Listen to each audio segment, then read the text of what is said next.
उसकी माँ को उसने संदेशा दिया कैसे ऐसी होगी। उसकी माँ कहने लगी भाई यू नाम छोड़ दो, देख नाम लिया तेरा बाबू मर गया, और तो हमने नाम लिया तेरी गाड़ी 80,000 का नुकसान हो गया। लेकिन वो लड़का समझ गया था कसूती तरह, तो अपनी माँ को तो जैसे तैसे उन्हें संतुष्ट किया। फिर वो बताओ था बाद में, कहने लगा जी मैंने तो ये हाथ फैला के ये कहा था परमात्मा अपनी शरण से दूर ना करना, चाहे भीख मंगवा लियो, आपका दास रहे आपकी शरण। नो कहता जी मैं तो उस दिन के बाद और आज तक उस परमात्मा ने ऐसी रजा बख्श रखी उस बच्चे पे, सैकड़ों की संख्या में तो गाड़ी दे दी, और उसका दान धर्म की पूरी नीत आज तक ज्यों की त्यों है। तो परमात्मा कहते हैं नुक्ते ऊपर रीझा गारे, करोड़ कर्म जल जा तुम्हारे। वो नुक्ता था, जब फेल हो जाता तो खत्म था, वो तो वेलिया था और गणा हो जाता। और उस नुक्ते पर नो राज्य हो सा भगवान जो रीझे जगदीश। फिर देखना ठाठ थरे सब क्या है। और फिर इस माया की अपन जरूरत भी नहीं है, लेकिन ये इतनी दे देगा संगवाई नहीं जाएगी आप पर। फिर इसको पा करके विचलित मत हो जाना, ये विष समझ लेना ये माया आवश्यकता से अधिक कर पे नहीं रहनी चाहिए।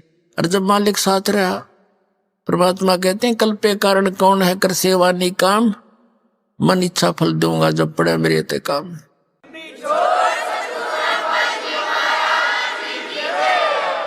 तो इस तरह की दृढ़ता और सच्चे भाव से मालिक में समर्पण आ जाएगा ना उस दिन, फिर देख लेना भगवान क्या नहीं कर सकता। एक प्रमाण नहीं लाखों प्रमाण याद है इस परमात्मा के। और अब सन 1994 से लेकर आज तक इस दास ने जिनको भी उपदेश दिया है परमात्मा की शरण दिलाई है, उनकी पहले क्या स्थिति थी और आज उनके क्या सुख है। उनके मुख से सुनने से विश्वास गणा होगा आपको।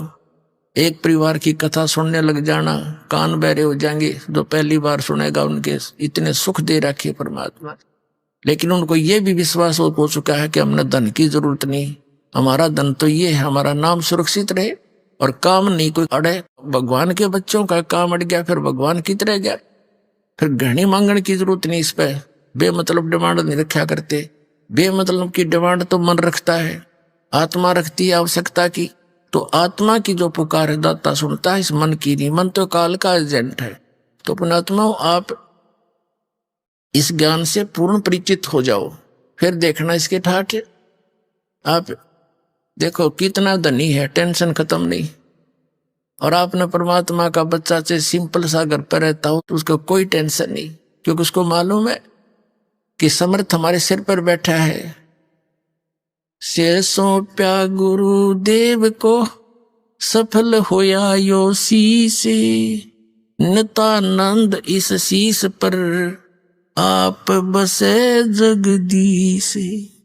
परमात्मा को सिर सौंपा, सिर सौंपना कोई काट के नहीं देना, समर्पित हो जाना। अब वो एक कथा सुनाता हूं आपको। ये सेऊ और सम्मन नाम के, सेऊ तो उनका पुत्र था, सम्मन पिता, नेकी उस सेऊ की मां यानी सम्मन की पत्नी थी। वो दोनों मनियार का काम करते थे। नेकी भी मनियारी का काम करती थी, चूड़ी पहनाया करती थी बहन बेटियों को, और वो मनियार भी। गरीब इतने थे बहुत गिने, हैंड टू माउथ थे, विश्वास भगवान पर दृढ़ था, सत्संग बहुत सुन रखे थे परमात्मा के। अब वो जहां भी चूड़ी पहनाते थे बहनों में बैठकर, तो बहाना सा मिलाकर चूड़ियां भी पहनाते रहते, अपने भगवान की कथा भी सुनाते रहते। हमारे गुरुजी ऐसे हैं, हमारे गुरुजी ऐसे हैं, कबीर नाम है। उन्होंने ऐसे सिकंदर राजा के जलन का रोग था वो ठीक कर दिया। राजा ने एक गऊ काट दी थी बीचों बीच परीक्षा के लेने के लिए भगवान की, कि इसको जीवित कर दे, जब मानू तो किसा संत है। वो जीवित कर दी थी, यानी इस तरह की बहुत कथा सुनाया करते थे। तो बहनें उन दोनों का मजाक करा करती, जब तो सुन लेती पीछे तो कहा करती तो पागल हो रहे हैं। एक दानक न भगवान बतावे। कहने का भाव ये है कि वो अपने स्वभाव व सबको ऐसे बताते रहते थे। एक दिन क्या हुआ कि सेऊ नाम का जो लड़का था अन्य बच्चों में खेला करता था, वो भी यही कथा सुनाता बच्चों में। तो वो बच्चे कहा करते थे कि आप बताते हो आपके गुरुजी सिकंदर लोधी के वहां गए, घर पे गए, काशी के नरेश के घर पे गए, उन नाम ले रखा था हैं, और भी आप ऐसे दामोदर सेठ के घर पे गए, तुम्हारे घर पर क्यों ना आते? तुम्हारे गुरुजी तो स्वार्थी हैं, वो तो पैसे वाले और राजाओं के पास जाते, तुम्हारे घर पर आए कभी? वो कहने लगा, बच्चा था से अगना भी, हमारे घर पर तो गुरुजी नहीं आए कभी। फिर वो तो भाई पैसे वालों के जाते हैं, ये तो पैसे के पुजारी होते ये गुरु। अब वह बच्चे के बाद खटक गई। उसने अपनी माता और पिता से कहा कि माता, अपने गुरुजी कभी अपने घर नहीं आ जाएंगे? वो हमारे घर गुरुजी आ जाएं तो बड़ी अच्छी बात हो। तो नेकी और सम्मान दोनों कहने लगे, बेटा उनके तो लाखों सेवक हैं और किस किस के घर में जाओगे, वो तो हमारे साथ ही, वो दूर थोड़े ही हैं। परमात्मा तो बेटा हमेशा साथ रहते हैं। वो सेऊ आंखों मासूम भर के कहता, माता जी बच्चे ऐसे ऐसे कह रहे थे, पर एक बार गुरुजी आ जाना तो मैं उनको कहने जोगा हो जाऊं। अब देख आ गए ना मेरे गुरुजी स्वार्थी नहीं है, मैं कहता हूं उनको पर वो नहीं मानते। ऐसे उनकी चर्चा हो ही रही थी और नेकी और सम्मान उनको समझा रहे थे, बेटा हमारे साथ ही रहते हैं, वो दूर थोड़े ही है, आप किस किस के घर जाएंगे गुरुजी से ऐसे ऐसे। और उधर से ये एक कमाल नाम का लड़का 10-12 वर्ष का, उसकी मृत्यु हो गई थी, उसको जल प्रवाह कर दिया। कुछ कबीले ऐसे हैं जो ना दफनाते हैं, जमीन में नहीं गाड़ते हैं, ना जलाते हैं मुर्दे को, वो जल प्रवाह कर देते हैं। 4 प्रकार से दाग दिए जाते हैं इस बॉडी को, शरीर को। एक तो जमीन में दबा देते हैं, दूसरा सभा कर देते हैं, जला देते हैं, और तीसरा एक बड़ा सा मचान बनाकर ऊंचा सा पिलर उसके ऊपर डाल देते हैं, उसको पक्षियां खा जाते हैं, या जंगल में डाल देते हैं कहीं सुरक्षित स्थान। और चौथे प्रकार का जल प्रवाह कर देते हैं। कुछ ऐसे कबीले हैं तो उन्होंने उसको जल प्रवाह कर दिया मुर्दे को। और एक शेख तकी नाम का मुसलमान पीर था, सिकंदर लोधी, दिल्ली के बादशाह का। कबीर परमात्मा जी ने सिकंदर लोधी के जलन का रोग था, जिसने सब जगह इलाज करा लिया था, और सब ने ये कह दिया था कि ये आपके प्रारब्ध का कर्म है, आपको भोगना ही पड़ेगा, कोई इसका विकल्प नहीं। वो कबीर परमात्मा के आशीर्वाद मात्र से ठीक हो गया था सिकंदर लोधी। तो उस कारण से सिकंदर लोधी की आस्था कबीर परमेश्वर में घनी हो गई थी।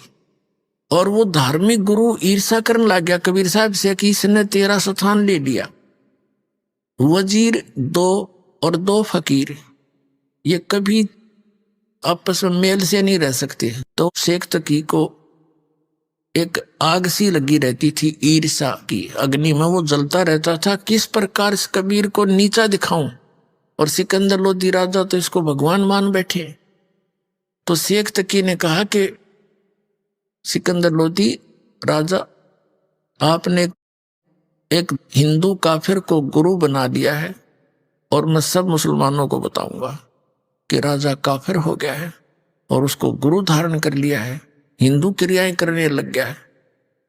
अब सिकंदर लोधी दिल्ली के बादशाह को पता था कि इसकी बात को पूरा मुसलमान भारत का मानता है, क्योंकि वो पूरे मुसलमान धर्म का हेड था, मुखिया था।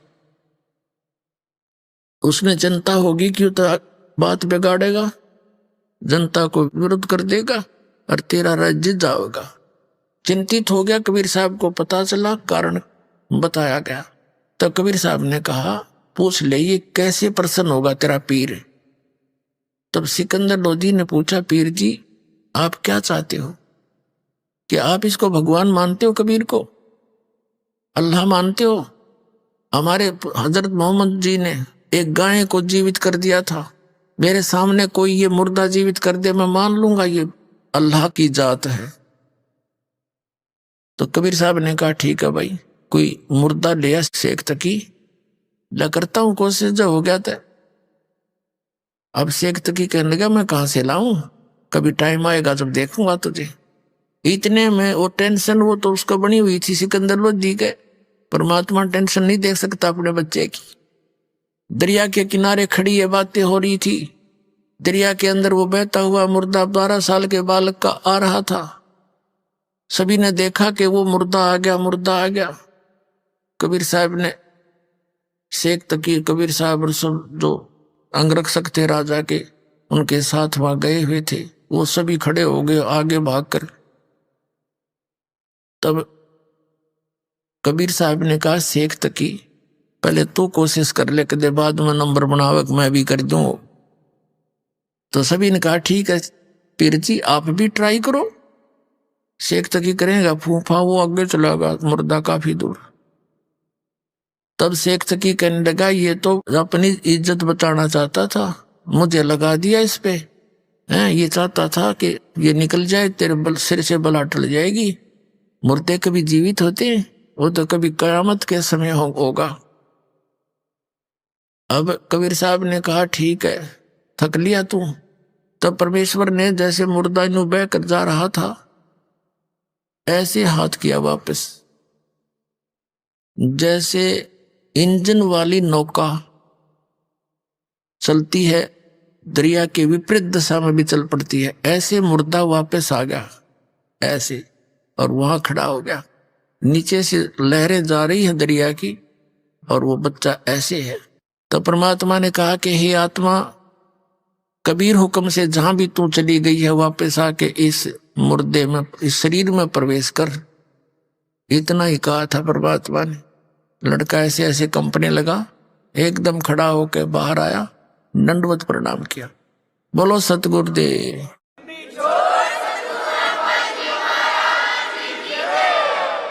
सभी ने कहा कि हे परमात्मा कमाल कर दिया, कमाल कर दिया। कबीर साहब ने कमाल कर दिया, उस लड़के का नाम कमाल रख दिया। अब लड़के को आप पता नहीं मेरा कौन, मैं कहां से था, कौन था, भूल गया सारी पिछली।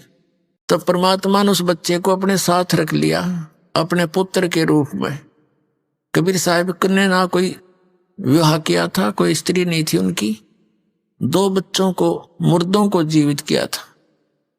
एक तो ये कमाल नाम का था, एक कमाली उस शेख तकी की लड़की थी 12-13 वर्ष की, वो भी मर गई थी, मृत्यु को प्राप्त हो गई थी, कब्र में दबा रखा था। उस लड़के के जीवित होने के पर भी उसने संतोष नहीं हुआ शेख तकी ने। उसने सोचा ना बनी बात ये तो और ज्यादा महिमा होगी। उसने सोचा कि मेरी लड़की कब्र में दबा रखी है और मेरे दोनों हाथों में लड्डू हैं, यदि लड़की जीवित होगी तो मेरी होगी, और हारेगा तो कबीर हारेगा, ना हुई तो ठीक से। तो उसने सारे मुसलमान धर्म को प्रेरित किया, अपने आसपास के जितने उसके दिल्ली के मुसलमान थे कि भाई राजा तो काफिर हो गया, ये हर वो हर शॉटपट मारी, और क्या करें पीर जी आप बताओ, जो आदेश दो कि हम आपके साथ हैं। तो उन्होंने कहा राजा से हम पूछेंगे कि इससे कहो मेरी लड़की को जीवित करके दिखा दे, तब मानेंगे ये भगवान है। तो सारे बोलिए ठीक, क्योंकि हम इतने भोले सा हैं, एक नेता के पाछे से होके मेरे को बंद करा दिया, हम सारी करने तैयार। वो अपना बेनिफिट देखता है, मूर्ख हमें बनाते हैं ये लोग। ऐसे ही हुआ, हजारों की संख्या में जनता पहुंच गई। राजा ने कारण पूछा, कारण बता दिया, फिर टेंशन होगी, सिकंदर लोधी को क्या तो बात बिगड़ेगी। तब कबीर जी को ये संदेश मिला, परमात्मा ने कहा कि ऐसे कहो, इसको कह दे तीसरे दिन इस लड़की को जीवित कर दूंगा, लेकिन आसपास के पूरे क्षेत्र में मुनादी करवा दो, अनाउंसमेंट करा दो कि ये तीसरे दिन कब्र से लड़की निकाल के जीवित की जाएगी। अब उसी समय शेख तो कि सारे ढिंडोरे पिटवा दिए और राजा ने आसपास सब जगह मुनादी करवा दी, अनाउंसमेंट। कोई हजारों की संख्या में लोग इकट्ठे हो गए, दर्शक, कब्र फुड़वा दी। अब कबीर साहब ने कहा कि शेख तकी अब तू कर ले जंतर मंतर अपनी बेटी को जीवित करने के लिए। तो उपस्थित जन कहने लगे, जी इसके पास कोई शक्ति होती है धात्मिक, तो अपनी बेटी ने कौन मरने देता है, आप ही कृपा करो। तो परमात्मा ने कहा कि हे शेख तकी की लड़की जीवित हो जा। नहीं कोई एक्शन हुआ। दूसरी बार फिर यही कहा, तीसरी बार फिर यही कहा कि हे शेख तकी की लड़की जीवित हो जा। लड़की जीवित नहीं हुई। तो शेख तकी ने भंगड़ा पा दिया, नाचा कूदा, देखा मैं कह रहा था ये झूठा है, ठग है, कोई मुर्दे जीवित होते हैं, देखो भैया, है ना। तब कबीर साहब बोले, डट जा, रुक जा शेख तकी। अब देखो उस नालायक व्यक्ति ने अपनी पुत्री का जीवित ना होने का दुख नहीं, कबीर साहब के आरण की खुशी मना रहा। तब परमात्मा ने कहा कि हे जीवात्मा, जहां भी चली गई है, कहीं पर भी किसी योनि में, वहीं से उस शरीर को छोड़ और इसमें प्रवेश कर। तुरंत परमात्मा के आदेश से तुरंत वो लड़की में एकदम कंपन हुई और वो लड़की जीवित होकर परमात्मा के चरणों में आकर दंडोत प्रणाम किया। बोलो सतगुरुदेव।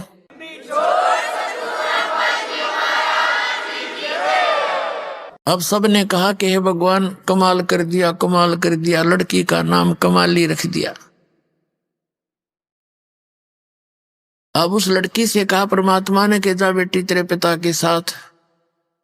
लड़की ने 1.5 घंटे तक प्रवचन किया परमात्मा के पावर से और कहा, पिताजी मेरे असली परम पिता मिल गए मुझे। तुम्हें बंधु च सखा, तुम्हें माता च पिता, तुम्हें आप मिल गए मुझे। इस नकली पिता का और मेरा संस्कार समाप्त हो चुका था। आगे मैं दूसरी योनि में जाने की तैयारी कर रही थी, पशु पक्षियों की, और ये परमात्मा मेरे वहां गए और मुझे वहां से छुटवा के लाए। ये लोगों, ये जनता वालों, ये भगवान हैं, ये अल्लाह हैं, अल्लाहू अकबर तुम्हारे सामने खड़े हैं। मैंने पहले इससे आज से तीसरे जन्म में, चौथे जन्म में मैंने परमात्मा की शरण ग्रहण करी थी। 4 वर्ष तक वो भक्ति की थी जो इन्होंने मुझे मंत्र दिया था। फिर लोक लाज में आकर मैंने वह छोड़ दी थी। उसके कारण फिर मुझे 2 मनुष्य जीवन और मिले। ये मनुष्य जीवन मेरा इतना ही था, आगे मानव जीवन का संयोग मेरा नहीं बचा था। इस परमात्मा ने फिर दया करी मेरे पर। और लोगों, चरण पकड़ दो इसके।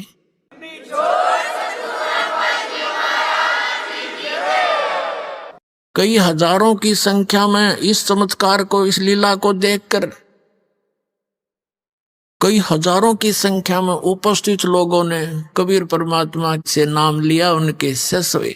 तो ऐसे 64 लाख शिष्य हुए थे परमात्मा के। ऐसे उनकी महिमा को देखकर उनको सुख दिए दाता ने, क्योंकि वो तुम्हारा पिता है और वो समर्थ है इस पूरे ब्रह्मांड में। वो परमात्मा एक जरा सी रजा करके और सबको, आपको सारे सुख दे सकता है।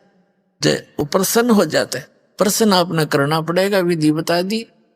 इस परमात्मा के अतिरिक्त आपके हृदय में अन्य उपासना की सपने में बात नहीं आनी चाहिए, तो युवराज जी होगा। जो पति भरता पति से राती, आन पुरुष निभावे, बस पीहर में सूरज प्रीतम में, ऐसे ध्यान लगावे। यानी अपने मालिक के अतिरिक्त किसी और में आस्था नहीं रखे, युग तो प्रसन्न होगा। तो प्रसंग चल रहा था, वहीं आते। अब वो लड़का कमाल परमात्मा के साथ रहा पुत्र रूप में। हम इतने नालायक हो गए, हम भगवान को भी धोखा देते हैं। ये कमाल नाम का जो लड़का था, परमात्मा ने जीवित किया था, अपने बच्चे की तरह रखा। इसको वो अमृत ज्ञान दिया, भक्ति दी, इसका पालन पोषण किया। जब ये जवान हो गया 20-22 वर्ष का, तो फिर ये तो परमात्मा से डेली कथा सुना करता था, आम आदमी ने याद हो जाती है, तो उसको भी याद होगी। हम इसे भोले भाले हैं, यही हम मार खाते आए हैं। कहते हैं गुरु को तजय बजय जो आना, तापसुआ को फोकट ज्ञाना। अब क्या था, परमात्मा के सुने ज्ञान को, उन्हीं कथाओं को आप सुनाने लग गया। जवान वैसे था, अच्छी सुरीली आवाज थी, तो बहुत सी जो संगत थी वह परमात्मा को थोड़ा और कमाल को ज्यादा चाहने लगी। परमात्मा तक ये बातें आई। उन्होंने सत्संग के माध्यम से बहुत बार कहा कि भाई गुरु को तजय बजय जो आना, तापसुआ को फोकट ज्ञाना। अपने गुरु के अतिरिक्त यदि आप किसी में आस्था रखते हो तो आपको कोई ज्ञान नहीं है, फोकट ज्ञान है उसका। और कहा करते थे कि ये कमाल तुम्हें क्या देगा, ये तो आप एक पुजारी है। इस तरह बहुत बार कहा, लेकिन हम इतने नालायक हैं। हमने यही किया था सतलोक में, जहां हमने मार खाई थी। भगवान कहा करते तुम निरंजन यू क्या देगा तुम्हें, इसकी क्रिया मत देखो, ये तपस्या करा करता था। लेकिन हम अंदर से उसको चाहते रहे। उधर से फिर हम इसके साथ यहाँ आगे देख क्या दुर्गति होगी हमारी। तो परमात्मा ने कमाल को भी धमकाया, भाई अपनी सीमा में रहा कर, ऐसा अच्छा नहीं लगता। अंत में क्या था कि वो कमाल फिर परमात्मा ने कई बार झटक दिया और वो परमात्मा को छोड़कर चला गया। उसने सोचा कि बहुत सी जनता तेरे साथ होगी है और ये सब तेरी महिमा करते हैं, नारा आश्रम जा बनाया।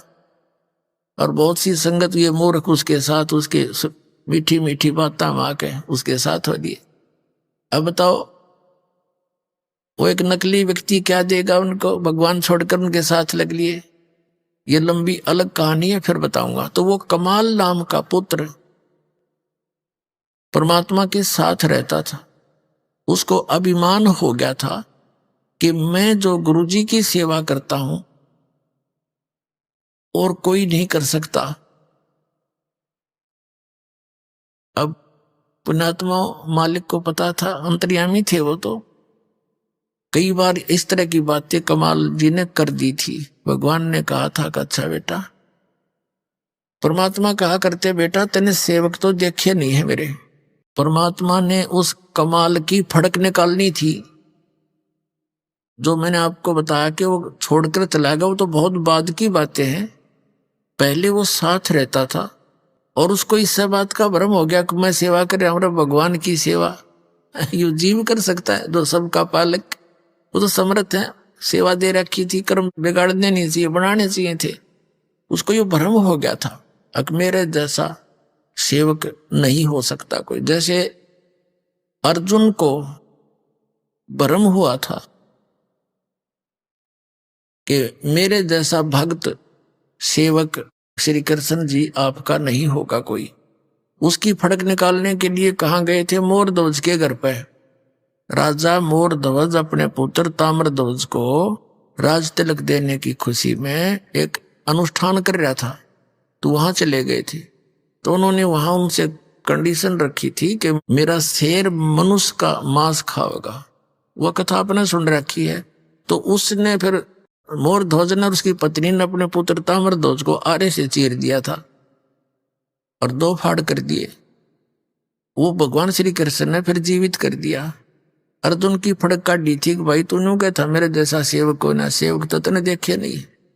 अब देखो पुण्यात्माओं, इसी लीला को गाते गाते सुनते सुनते हम बहरे हो गए कि इस कारण से हमने उनको श्री कृष्ण को भगवान मान लिया। और वही श्री कृष्ण जी अपने भांजे अभिमन्यु को जीवित नहीं कर सका, जो महाभारत के युद्ध में मारा गया था। सुभद्रा के पुत्र थे अभिमन्यु, अर्जुन के पुत्र। पांडवों का कुल नाश हुआ था, सारा कुल पांडव रोए थे, सुभद्रा रोए थी और कृष्ण रोए बैठ के अपनी बहन के दुख में। श्री कृष्ण जीवित नहीं कर सका। तब धर्मदास ने पूछा था भगवान कबीर जी से, परमेश्वर जी से, कि ये क्या कारण था, फिर आप ही समाधान बताओ। परमात्मा ने कहा कि मोर ध्वज के पुत्र ताम्र ध्वज की आयु शेष थी, उसको मार के जीवित कर देना ये कोई बड़ी बात नहीं है। तो आम संत कर देता है, ऐसी बात है, जादूगर कर देता है। लेकिन अभिमन्यु की श्वास शेष नहीं थे, आयु शेष नहीं थी, इसलिए वो फेल हो गए। और परमात्मा कबीर जी ने उन दोनों बच्चों की आयु शेष नहीं थी, वो दोनों की बढ़ा दी। तो समर्थ कौन? समर्थ का शरणागह हो रंग हो रही हो, और कदे ना हो अकाज राम रंग हो रही हो।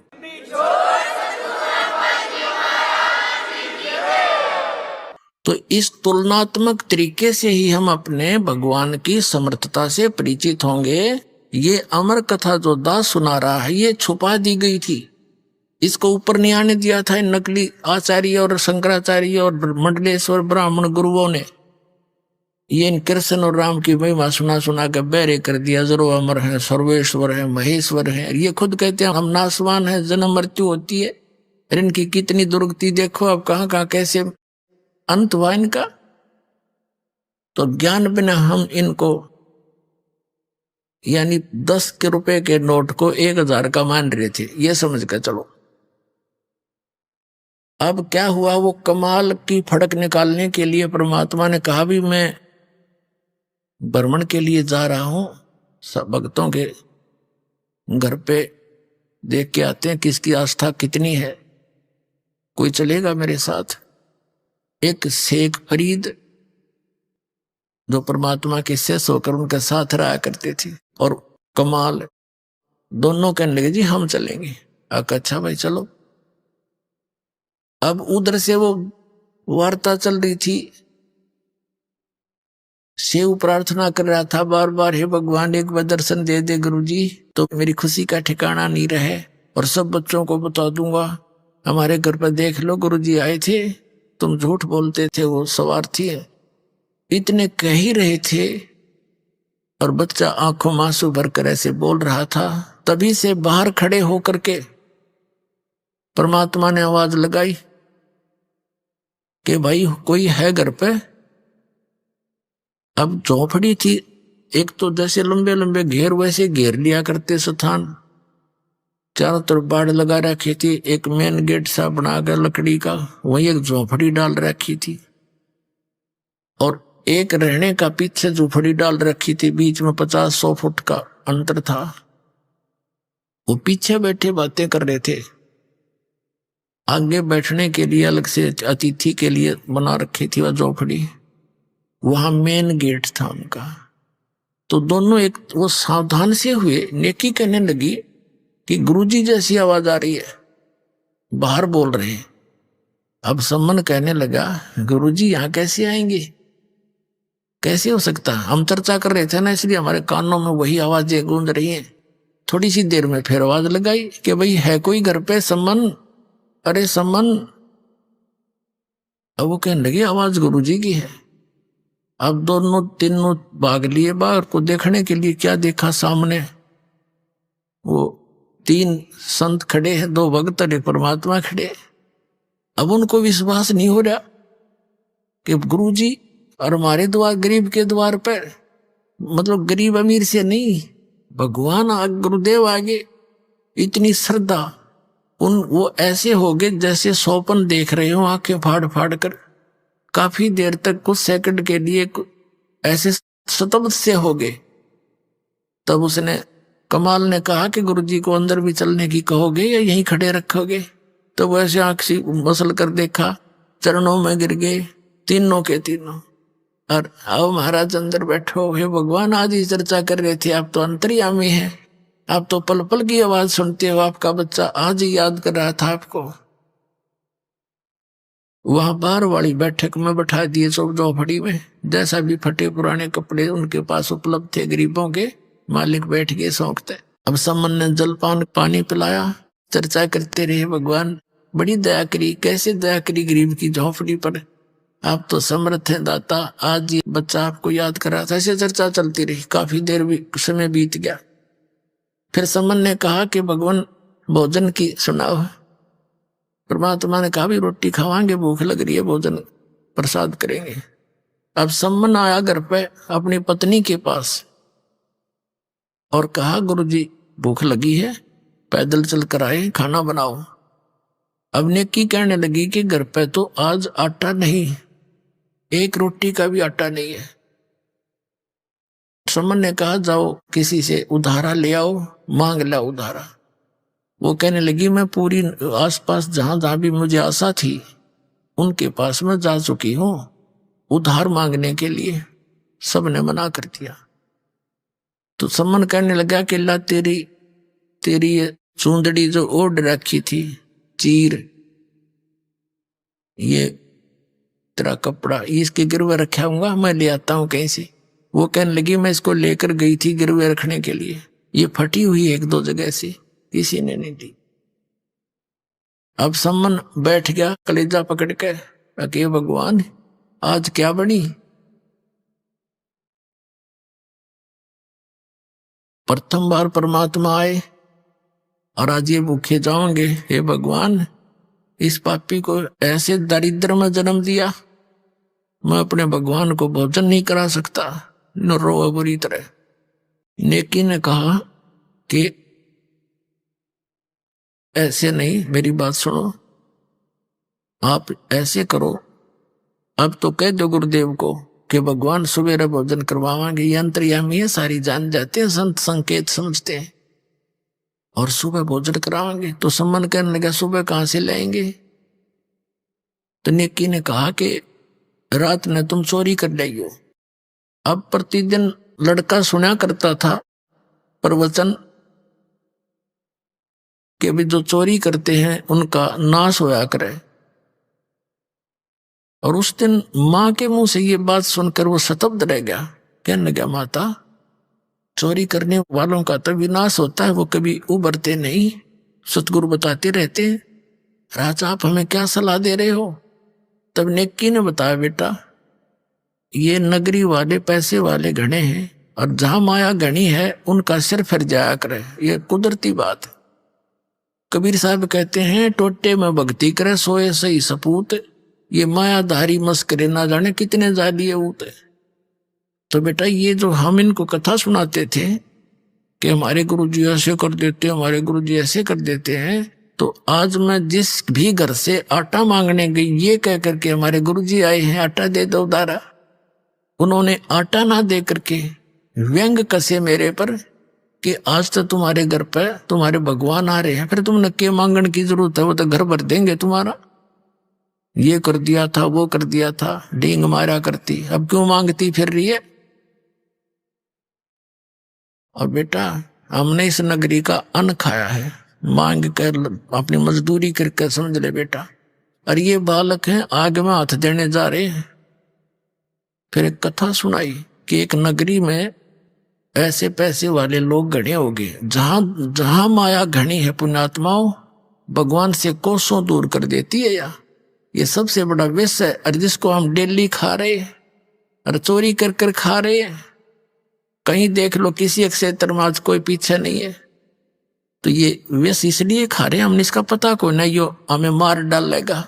अब इस ज्ञान से पता चलेगा कि इसकी तो आवश्यकता नहीं बकवादों की, भक्ति के लिए तो सबसे बड़ा दुश्मन है। और आपको भगवान देगा जो आवश्यकता होगी, समर्थ आपके साथ है, वो देगा जो आपके विष का काम ना करेगी। तो उसने कहा उस नगरी के लोग इतने पैसे के कारण इतना अभिमान था उनमें, साधु संतों का आदर सत्कार भी त्याग दिया था। एक सिद्ध पुरुष था, उसके साथ एक 15-16 वर्ष का उसका कोई शिष्य था। उस नगर के बाहर जंगल में आके वो रुक के लड़के को कहा बेटा जा भिक्षा मांग ले। अब वो भिक्षा मांगने गया तो उस नगरी में जिसके पास भी जावे सभी सेठ लोग थे। वो मजाक करते हैं कि तुम मस्टंडे हमारे यहाँ पल्लेदारी कर ले, मांगते फिरते हो करके नहीं खाया जाता। किसी ने कुछ नहीं दिया, लड़का वापस आ गया और सारी कथा गुरुदेव को बता दी। अब गुरुदेव ने कहा बेटा कल फिर जा तू एक बार। वो अगले दिन फिर गया, सबने वही जवाब दिया, लेकिन वो वापस आ रहा था।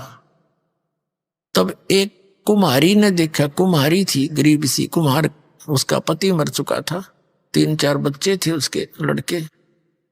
उसका भारवाही मकान था, गांव से काफी दूर, थोड़े से फैसले पे होता था। तो उसने देखा कि बालक काल भी भूखा गया, उसको पता था कि ये लोग कुछ नहीं देंगे इनको, शायद ये किसी का आदर करना नहीं जानते, इनका सिर घूम रहा है। उसने एक माँ की दृष्टिकोण से देखा कि मेरा बालक होता और 2 दिन भूखा सोता, कैसे जीवन व्यतीत करता। तो उसने कहा महाराज आप कल भी आए